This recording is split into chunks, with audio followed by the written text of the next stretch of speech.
Hello my friends, I am back with another review. This one is called Dear Edward from Napolitano.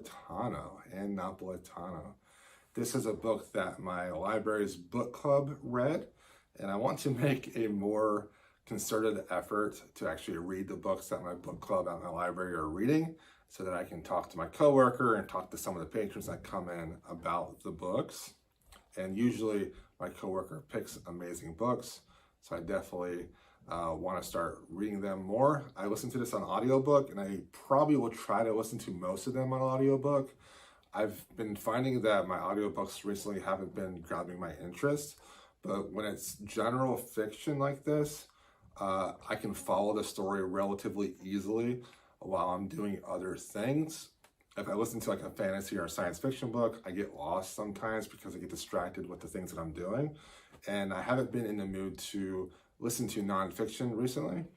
So Dear Edward by Anne Napolitano is about a plane crash. A plane crashes, there is one survivor, a young boy. His name is Edward, and everyone kind of views Edward as this like Messiah-like character almost, where has to be a reason why he is alive. Like, he is the only survivor. There are never survivors in plane crashes. And so he gets this notoriety that he doesn't really care for. He is only 12 years old, and he has to go live with his aunt and uncle. Things are very rocky at start, but he finds a really close friend in the girl that lives next door, Shay, and they become inseparable. As this story progresses, we get Edward's view of the plane and the people on the plane, the different characters and their life stories as well. And we also get Edward's life as he's trying to cope with the loss of his family, go to school, try to find things to be excited about, and just kind of trying to figure out life as a teenager. Becoming a teenager, going through puberty is hard enough, but now he has the fact that he lost his entire family and that he has this notoriety is very difficult for him.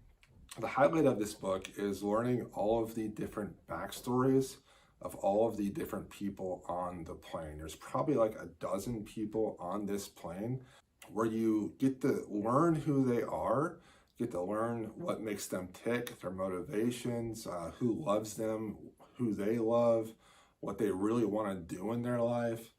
And I really enjoyed that part of this book because it gave you a really large overview of the different types of personalities and the different motivations that people have.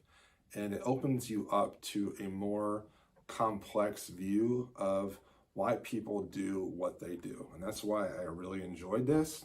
Later in the book, Edward comes to start corresponding with the family members of the people that died on the plane and gets to learn more about those passengers himself. I thought this was a great book. It is relatively short. If you do listen to the audiobook, you do have to speed it up some because the narrator is very slow. This book was published by the Dial Press, and it was published back in 2020. And like I said, it's a relatively short book. There are 335 pages in this, but there is a lot of white space in this book.